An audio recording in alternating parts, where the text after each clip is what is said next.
Good afternoon. We are the Group 4. Yung topic po namin ay tungkol sa food security. Next po.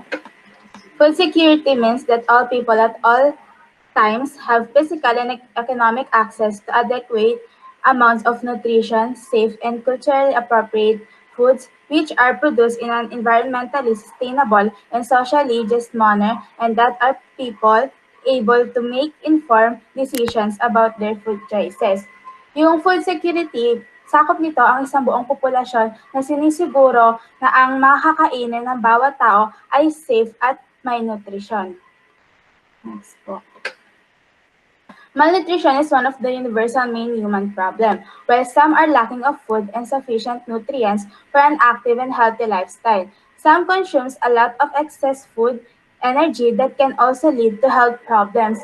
Ang malnutrition ang isang pinaka-problema ng isang tao kasi marami sa ating mga Pilipino or mga tao na lack sa nutrients, lack sa protein, tapos hindi rin tama yung way ng pagda-diet nila kaya nagkakaroon ng iba't ibang komplikasyon sa katawan natin. So, for components of food security and supporting elements, yung four components ng food security is, ito yung parang nagiging basehan para masabi na food secure ang isang bansa. Ito ay ang food availability, food access, food utilization, and stability. Una yung food availability. Based sa word na availability, ito yung physical existence of food. Sa national level of food availability, ito yung combination ng domestic food production and commercial food imports and exports. Availability can be affected by production, distribution, and exchange. Production kasi dito na yung kung magkano and anong type ng food yung available para sa isang nation. Tapos distribution kasi dito inaano yung kung paano napapamahagi or paano nagiging available yung food na nakukuha ng nila galing sa galing sa ibang bansa.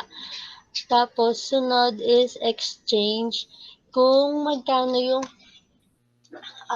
gaano kadami ng food yung available na makukuha mo through exchange mechanisms like barter, trade, purchases, or loans.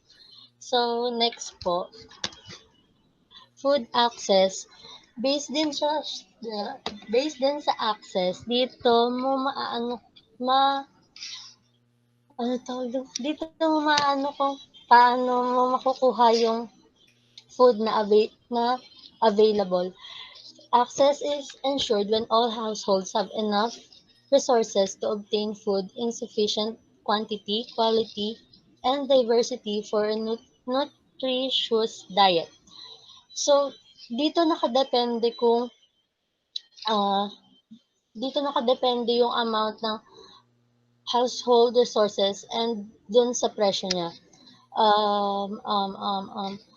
Tapos, ang food access ay naapektuhan ng affordability, allocation, and preference. Siyempre, affordability kasi hindi naman lahat tayo may pare-parehas na source of income. Yung iba, minimum wage lang, yung iba matataas. Kaya dito tayo nagkakaiba-iba sa affordability. Sunod, allocation kasi dito inaano ng government ng economic, social, and political mechanisms kung paano, saan, at kailan ma-access ng consumers yung food na available. Tapos, sa preference naman, kasi dito pumapasok yung sa religion and cultural norms na kunyari pag sa religion, di ba, sa Muslims, bawal yung karne, yung baboy, ganon, yung dugo. Tapos, yung iba naman, hindi sila kumakain ng karne lang talaga dahil sa diet, yung mga vegetarians, ganon. Tapos number 3, next po. Yung number 3 is food utilization. Food utilization, dito yung people must have access to a sufficient quantity and diversity of foods to meet their nutritional needs, but must also be able to eat and properly properly metabolize such foods. So dito sa food utilization, paano ma ano 'to, 'di ba yun nga ano na, dun sa dalawang nauna available na yung food tapos ano na, available na yung food. Tapos dito naman pumapasok sa food utilization kung yung isang household na mag-decide kung anong pagkain yung bibilhin nila and paano nila ito ipe-prepare and paano nila i-consume and allocate doon sa buong household. Pumapasok din dito sa utilization yung biological utilization na nag-relate sa ability of the human body na na i-take na intake yung food and i-convert ito bilang energy na tumutulong sa atin sa ating mga daily physical activities. Kunyari yung mga nagtatrabaho sa mga constructions, gano'n yung kailangan nila talaga ng energy. Tapos, naapektuhan yung food utilization ng health status. Di ba sa food utilization dito, inaano yung ng body natin, kino-convert ng body natin yung food na ini-intake natin bilang energy. Sa health status, syempre, pag may sakit ka, mas kailangan mo ng mas madaming energy kasi para malabanan mo yung sakit. Pero at the same time, pag may sakit ka din, mahina yung katawan mo, edi hindi na mapaprocess ng ayos yung food na ini-intake mo. Kaya hindi niya ma-absorb ng maayos yung nutrients. Susunod, food safety. Siyempre, pag na-access na natin yung food, kailangan natin i-ensure na hindi siya na free siya from food spoilage, from toxic contamination, and um, kailangan kailangan din natin maano kailangan din aware tayo and naintindihan natin yung proper healthcare sa mga food tulad sa food preparation, storage processes para para hindi na lang makadagdag yung yung mga makukuha natin na sakit sa metabolize ng nutrients ng body natin. So lastly, yung stability. So pag nakuha na natin yung tatlong naunan like food utilization, food access, tsaka food availability, syempre dapat i-maintain natin yung stability ng food na yung food nga na meron tayo. So food may be available and accessible to people who are able to utilize it effectively, but to avoid increases in malnutrition and in order for people not to feel insecure, this state of affairs need to be enduring rather than temporary or subject to fluctuations. Kaya nga sinabi kasi na food secured, hindi siya nagkukulang, hindi siya sumusobra. Sakto lang siya sa pangangailangan ng mga tao around the nation. Kaya stability talaga yung pinaka-importante na part dito. Yun lang. Thank you.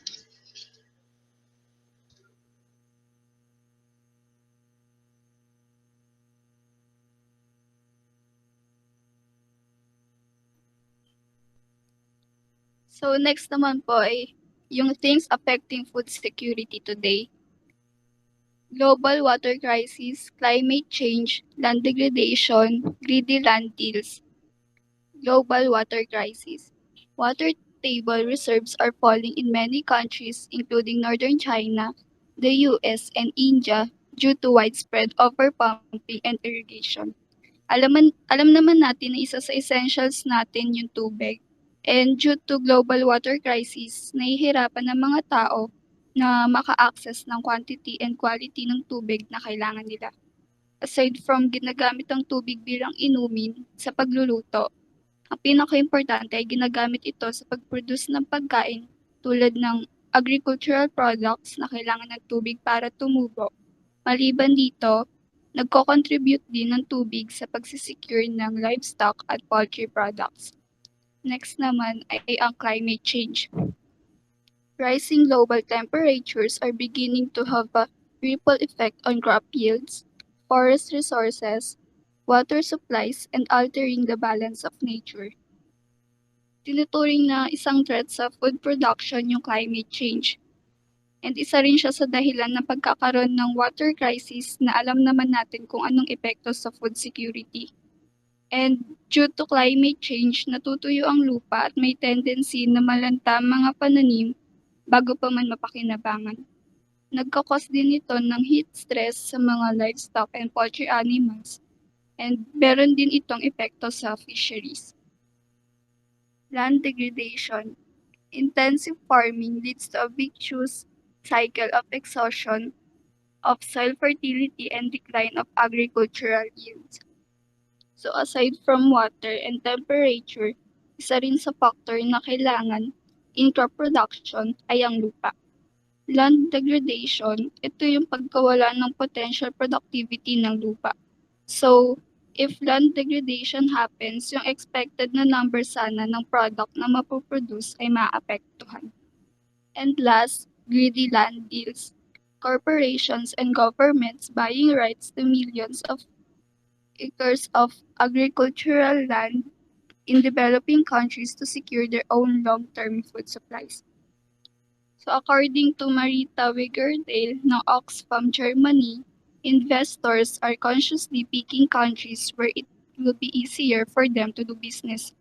So pipili sila ng country na bababa o hindi ganun kalakas ang protection of land rights for local people. Diyan papasok yung food security ng isang lugar.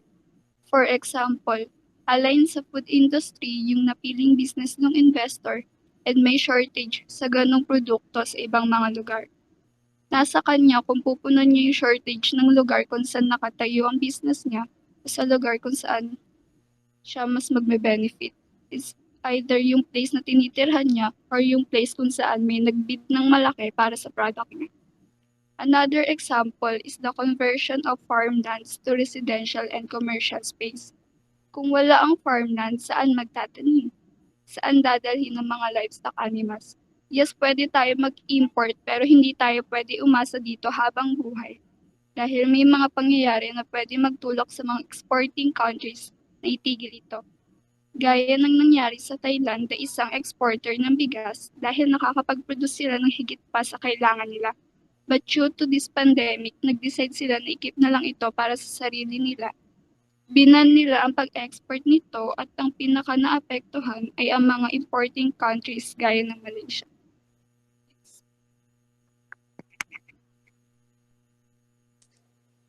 Importance of global food security. Bakit nga ba importante ang food security sa isang bansa? Dahil tinitiyak nito na ang bawat bansa ay may kakayahang pakainin ng populasyon nito ng sapat na dami ng mga nutritional food. Pinapakita nga diyan yung ilan na positive effect na ligtas na pag-access sa pagkain. Yung economic growth and job creation. Habang lumalago ngayong ekonomiya, lumilikha nga rin ito ng mga trabaho. Kaya magka-connect yung economic growth at saka yung job creation. Dahil sa economic growth at job creation, bumababa ang level ng poverty o kahirapan at papasok doon yung poverty reduction. Tapos, dadami yung opportunity ng ating bansa sa pagkakalakalan or yung pag-i-invest. Tapos, dahil sa secure at stability ang food ng bawat isa, mapaprevent ng isang bansa yung economic crisis or yung cyclical events or yung seasonal food insecurity. Tapos, dahil may food security yung bawat bansa, maiiwasan rin natin yung pagkakasakit. papasok doon yung improve health and healthcare.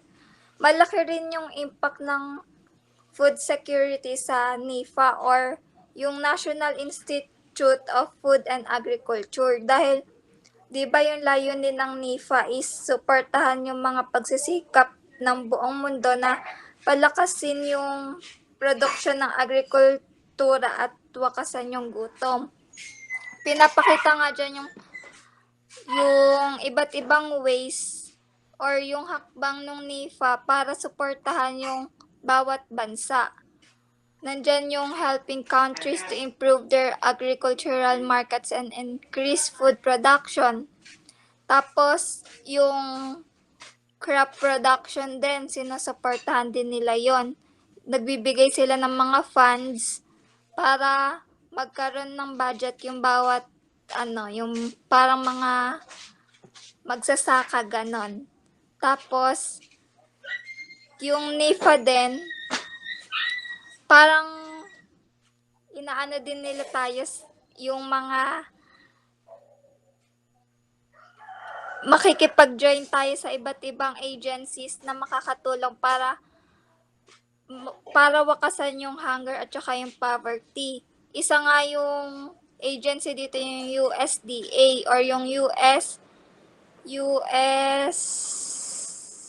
Department of Agriculture yung meaning nun.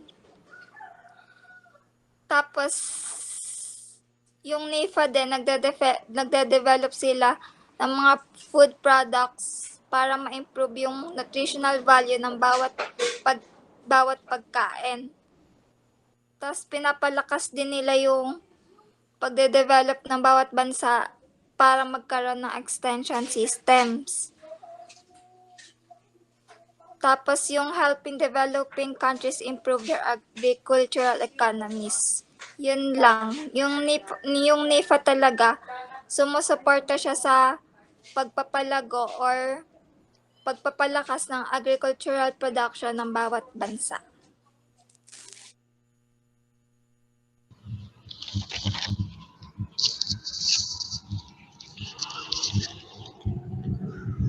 Food insecurity. Food insecurity is the state of being without reliable access to a sufficient quantity of affordable nutritious food. Article about food security in the Philippines. The Philippines recorded the most number of food insecure people in Southeast Asia in 2017 to 2019, with 59 million Filipinos suffering from a moderate to severe lack of consistent access to, to food, and United Nations Food and Agricultural Organization report showed. Sabi dito,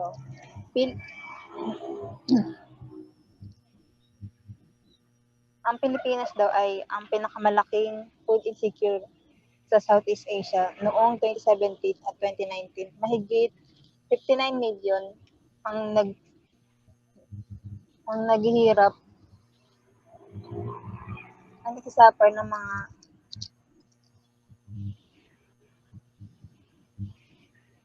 nagsasuffer sa pagkain. The number of severe and moderately food insecure Filipinos climbed from 44.9 million recorded in 2014 to 2016, according to the State of Food Insecurity and Nutrition in the World reported release Wednesday.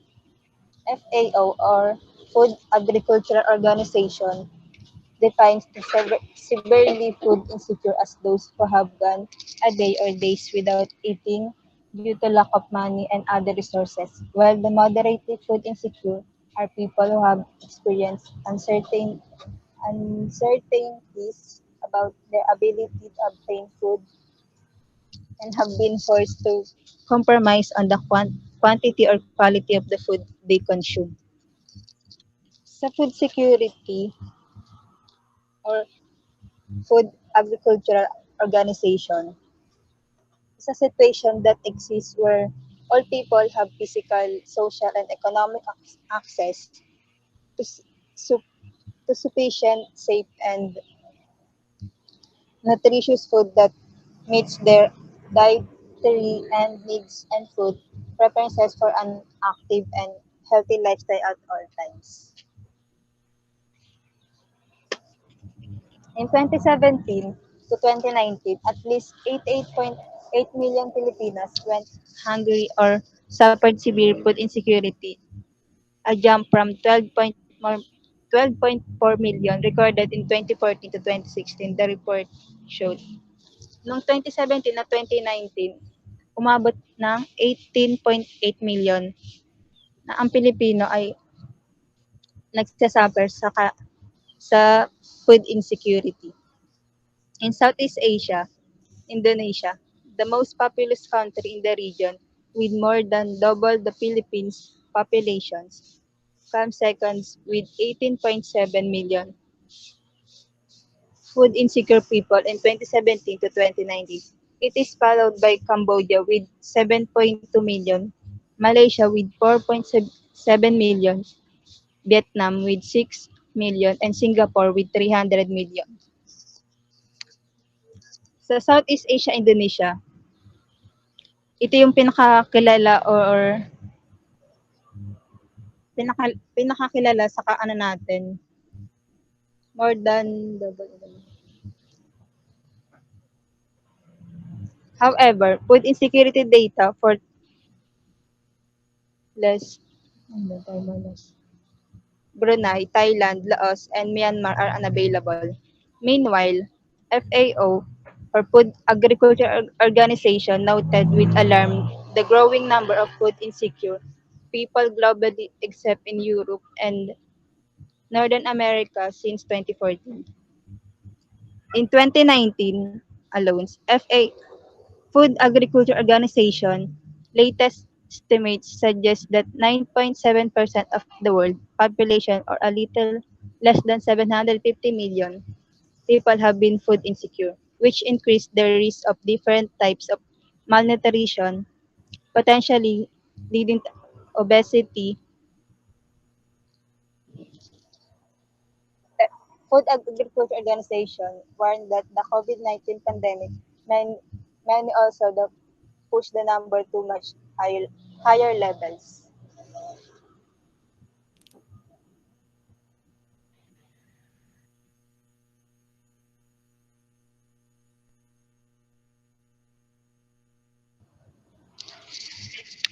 Citing the World Health Organization, Agriculture Organization, a healthy diet which relies on mostly plant-based foods would protect against malnutrition in all its forms, as well as non-communicable diseases such as diabetes, heart disease, stroke, and cancer.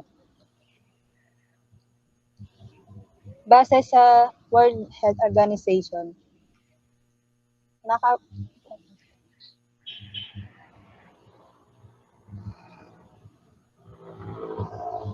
however, most of the poor around the world cannot afford the cost of nutritious food options, which may be generally expensive in lower middle income countries, such as Philippines, than, than in upper middle income countries.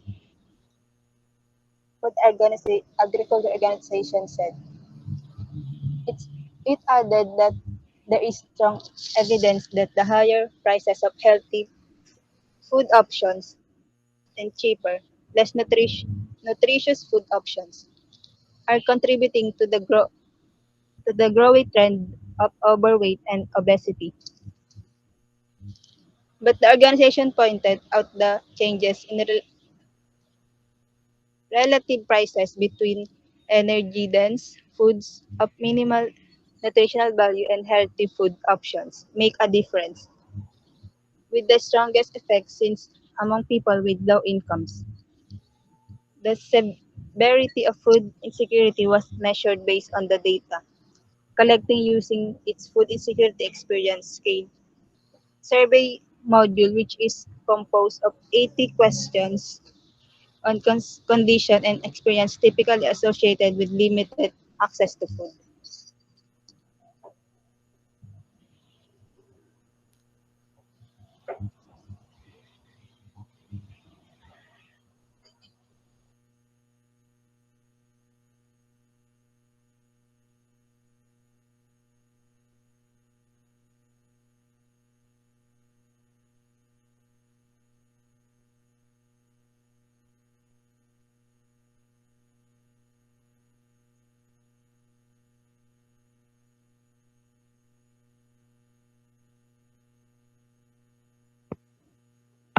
So, may epekto daw yung food insecurity. Elaborate ko lang ulit yung food insecurity. Yung food insecurity, ito yung kakalangan, kakapusan, o hindi sapat na food resources ng isang bansa. At malalaman natin na food insecure ang bansa kapag naghihirap ito. Una, ang epekto ng food insecurity is effects on children. They are more inclined to hospitalization and are at higher risk of chronic health conditions like anemia and asthma. Dahil nga sa walang sapat na nutrisyon ng pagkain, ang batang nasa mahirap na society, ang epekto nito ay mas higher risk sila sa sakit katulad ng asthma at anemia. Food insecurity in children is also pertained to the poor physical quality of life and impedes them from fully engaging in daily school activities as well as social interaction with their peers. Sanhi nito ay talagang kahirapan. Pwede din na hindi sila maging aktibo sa paaralan dahil kulang sila sa vitamins at sapat na nutrisyon. Ibig sabihin, hindi sila nakakasabay sa mga kaklase nila dahil sa kahirapan at kakulangan sa kinakain nila. Pangalawa, food insecurity leads to hunger.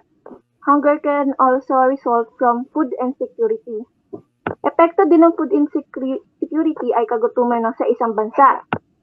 May mga bansa katulad ng bandang Africa like Kenya, Ethiopia, Haiti kung saan nakakaranas sila ng food insecurity. Alam naman natin ay karamihan sa kanila ay malnourished at dinadapuan ng mga malalang sakit. Sanhi nito ay hindi ganun sila ka-productive sa kanilang mga natural resources kaya hindi sila makaproduce na makakatulong sa kanila para makaahon sa kahirapan. Pangatlo, increase in food prices. Food insecurity means there is a scarcity of food commodities, making the available food expensive to purchase.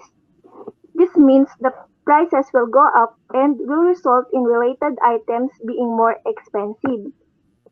Dahil sa kakulangan ng food resources, mas tumataas ang demand ng mga produkto. Alam naman natin na kapag tumaas ang demand, means maraming nangangailangan ng certain product na yon. So, mas lalong tataas din ang price. Malaki ang epekto nito lalo na sa may hirap kasi hirap na nga sila kumita ng pera tapos mataas pa yung price ng mga bibili nila para sa kanilang pangangailangan. Pang-apat, unemployment. When a nation is insecure about their availability of food, the economy will slow down. This means more people will lose their jobs, wages will be lost, and losses in income will be prevalent. Kapag ang isang society ay kulang sa availability to produce more food, naapektuhan nito ang economy ng bansa na yon. Haantong ito sa unemployment of many people. Maraming mawawalan ng trabaho dahil hindi kayang bigyan ng sapat na sahod dahil wala na ding income na bumabalik sa isang company. Panglima, a rise in health-related costs. The higher the rate of food insecurity, the higher the risk of developing chronic illness such as heart disease. Pwede natin ihalimbawa dito ang bansang China. Dahil madami ang kanilang populasyon, ang epekto nito sa kanila ay food insecurity. Kaya naghanap sila ng mga alternatibo ng mga pagkain na akala nila ay makabubuti sa kanilang kalusugan. Alam naman natin na kaya nagkaroon ng COVID-19 dahil kumakain sila ng mga exotic food katulad ng panike na alam natin na hindi pagkain. Naging sanhi ito syempre ng pagkalat ng virus. So, ibig sabihin mas tumataas yung kaso ng mga sakit. No. Tapos sa pang-anim naman, violent conflict. Despite violence being a cause of food insecurity, the lapse is also true. Food insecurity, especially when caused by a rise in food prices, danger and results in violent conflict. So, nagkakaroon doon ng violent conflict, epekto doon ng food insecurity yon. May mga bansa akong nabanggit kanina sa bandang Africa na nakakaranas nito, katulad ng Kenya, yung sinabi ko kanina. nagiging violent sila at nagagalit at nagrarally sila sa kanilang government para sa kanilang rights, siyempre. At isa pang example ay nung nangyari nung bagyong Yolanda. 'Di ba nag-hoard sila at naging violence yung mga tao doon dahil nagkukulang sila sa source of food. Kaya karamihan ay nagpanik at naging marahas. Ayan lang.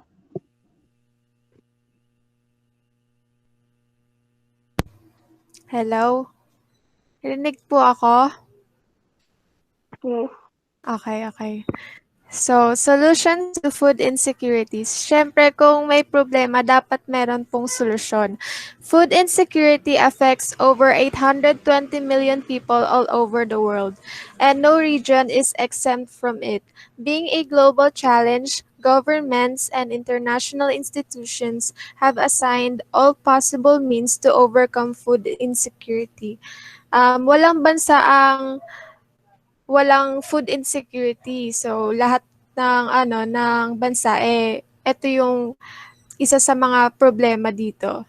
So, number one solution is reduce food waste. If storage facilities are improved and there are adequate preparations for how the food will be used, less food will be wasted and there will be more food secure community. So para ma-reduce yung issue ng food insecurity is that we need to reduce food waste.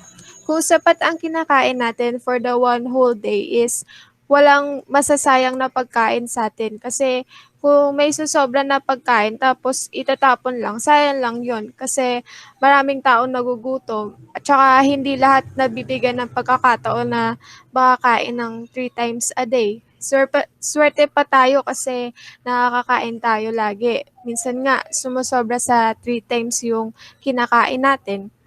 Kaya 'di ba pag di natin nauubos yung pagkain natin, pinapagalitan tayo ng parents or guardian natin na ubusin yan kasi ganto ganyan, yung maraming taong nagugutom.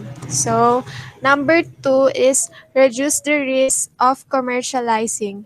Farmers can produce more food crops and will be eligible to produce cash crops when there are enough food crops in the market. There will be smaller risk of commercialization of food if it is adequate in the market. So one solution to food insecurity is to reduce the risk of commercializing. Mas marami at mas malaki yung kikitain ng mga farmers kasi mas kakaunti yung mga branded na bigas. Yung commercialization kasi, meaning ito yung mga lalagyan ng brand, ganun.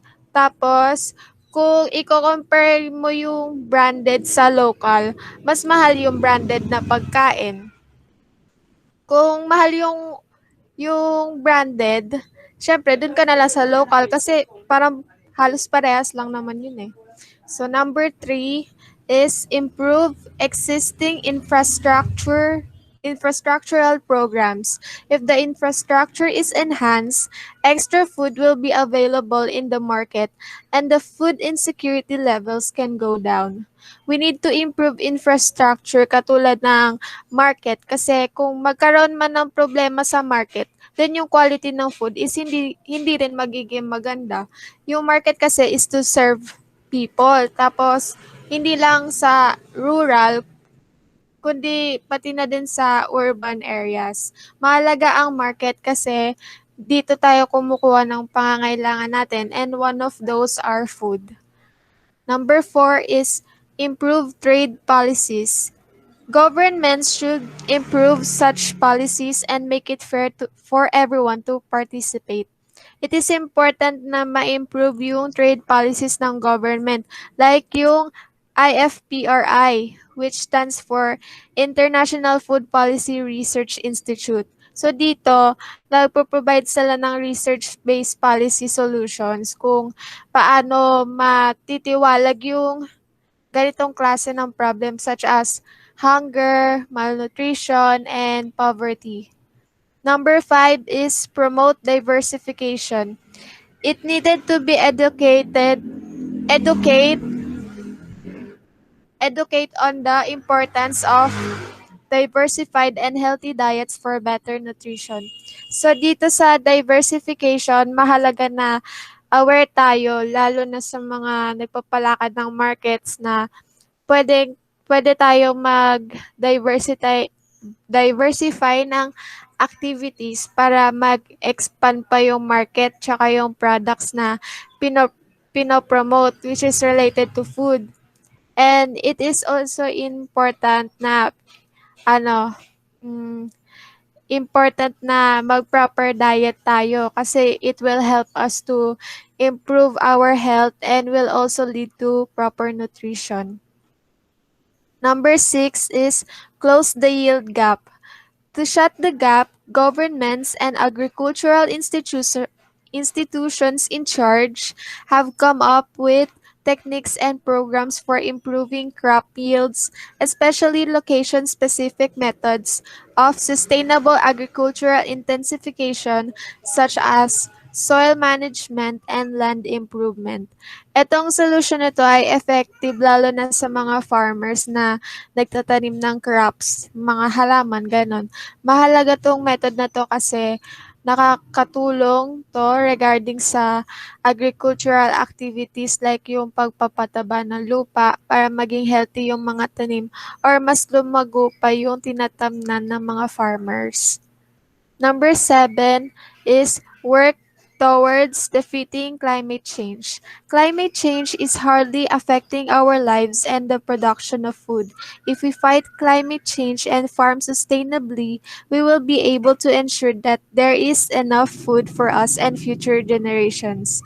So last but not the least is yung work towards defeating climate change. Ito yung reason bakit meron tayong food insecurity is because of the climate. Kaya meron tayong climate change is because of the different types of pollution na ine-emit ng mga tao or yung mga machineries like air pollution. So we need to fight against this problem na kailangan na nitong mawala for us para magkaroon tayo ng healthy environment and syempre para din magkaroon tayo ng healthy production ng food dun sa tinatamnan ng mga farmers katulad ng mga vegetables, yung mga fruits, basta yun yung mga bigas ganon. Di lang naman kasi tayo yung nakikinabang kundi pati yung mga ibang tao and para na din sa future generations natin. And yun lang po. Doon lang po nagtatapos yung report namin. I hope you listen po and naintindihan niyo po maigi. So, ito po yung references po namin. Thank you po so much and God bless po. Bye-bye po!